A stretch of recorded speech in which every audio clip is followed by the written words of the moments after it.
So, if that doesn't tell you enough, Drake has a lot of power out here. And one of the biggest reasons he has so much power out here now, with that coming into play, is Rizza Islam actually brought something to light. I want to say, what was it, Friday? Last Friday?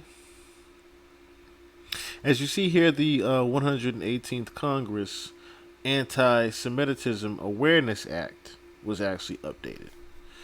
And what that means is, okay, so here's the original bill, right?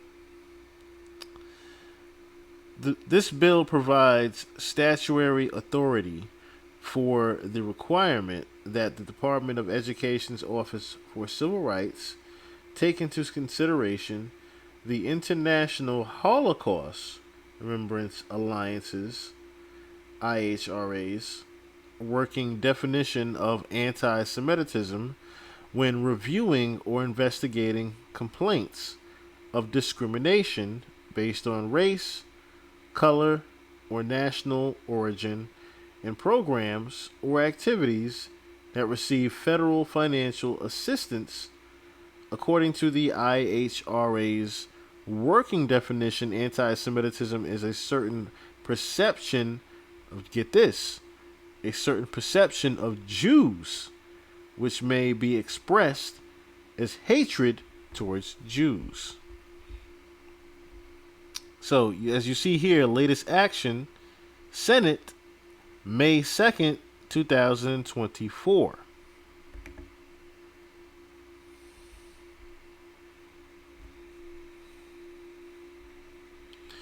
So you see what this says here? ACLU condemns House passage of dangerous bill that would chill free speech.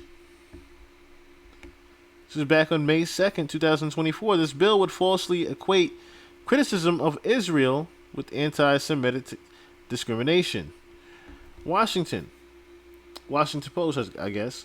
The American Civil Liberties Union strongly condemns the House of Representatives for passing H.R. 6090, the Anti-Semitism Awareness Act, which threatens to censor political speech critical of Israel on college campuses under the guise of addressing anti-Semitism. Now, what does this mean, actually? So, just to bring you guys up to actual speed on what this actually means.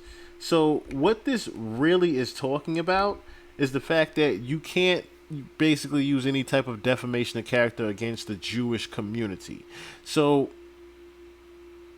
needless to say, allegedly, I'll say that, based upon this act, of course, we all know that Jewish people run the media in the entertainment industry and a lot of other things, okay? So, based upon that fact, they are making it so that you cannot say anything against them or pretty much make any type of defamation of character against them. What this has to do with a person like Drake is Jewish because of his mom, okay? Drake even had a bar mitzvah in his video, HYFR, if you guys don't remember. So, before I continue,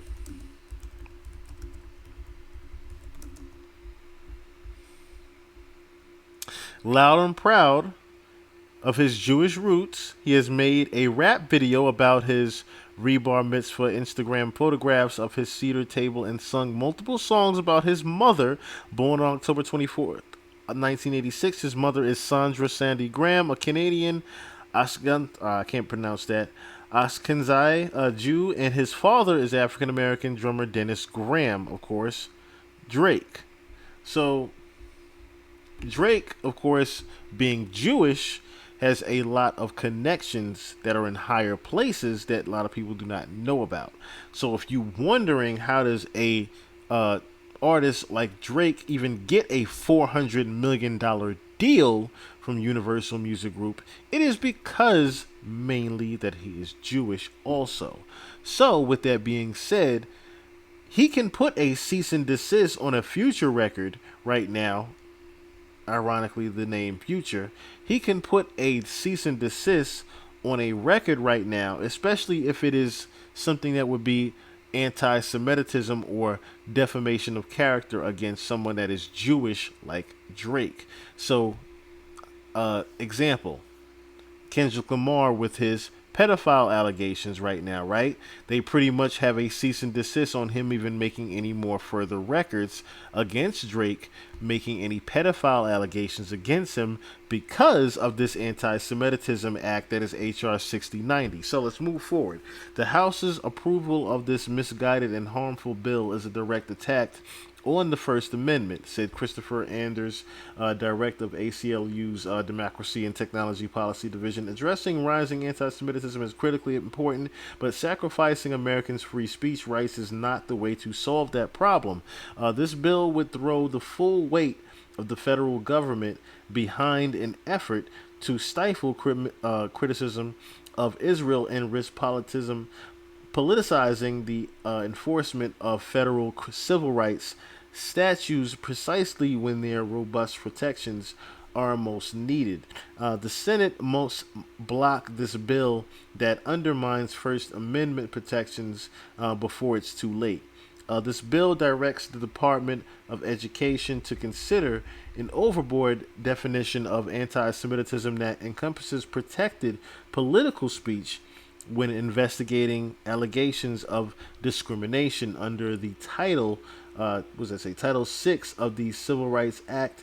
The ACLU has warned this could pressure colleagues in universities to restrict student and faculty speech critical of the Israeli government and its military operations out of fear of the college losing federal funding. So, if you also to note one of the other reasons why this even came about, if you haven't noticed, there were certain protesters that were damaging certain properties, and police had to be brought to attention to that as well. As a recent ACLU letter to Congress made clear, federal law already prohibits anti-Semitic discrimination and harassment by federally funded entities, and the Anti-Semitism Awareness Act is not needed to protect Jewish students from discrimination. Additionally, as the Supreme Court ruled more than 50 years ago in the landmark decision of Healy versus James, the court leaves no room for the view that because of the acknowledged need for order, First Amendment protections should apply with less force on college campuses than in the community at large. Quite to the contrary, the vigilant protection of constitutional freedoms is now where more vital than in the community of American schools. So, like I said, needless to say, that HR 6090 bill that is being passed right now is one of the least of our worries, but at the same time it's one of the heavier part of our worries. I was doing an investigation also on the avian influenza of the United States of America behind, so pretty much there are way more things that we have to think about that besides rat beef. So I've been looking behind the scenes at why are we getting so much rat beef and why there's so many other distractions in front of us. These are one of the things that are being passed in front of us that we just aren't privy to, like the HR 6090 bill and the Anti-Semitism Awareness Act being updated to basically just make it so we can't say anything about anyone that is of Jewish descent or Jewish connection. And also, I was looking up the Texas standard for May 3rd, 2024, the latest of the avian flu outbreak among dairy cows. So, of course, this might not be important to some of you, but if you think about your dairy products and just, the cheese that you get, the milk that you get, there's also an avian flu outbreak that is going on right now. So, real quick, just brief synopsis of it, situation at glance. The World Health WHO, of course, the World Health Organization was notified about a laboratory-confirmed case of human infection with influenza virus on April 1st. Now, of course, this isn't something that has been brought to huge attention. But of course, it's something that's not going to be brought to huge attention to a lot of people. But it's one of those things that could be a huge outbreak in the coming months, of course. So it says the patient developed symptoms on 27th of March and had a history of exposure to dairy cattle, which was cows, are presumed to be infected with the influenza, the H5N1 virus. It's the second confirmed human case of influenza detected in the country.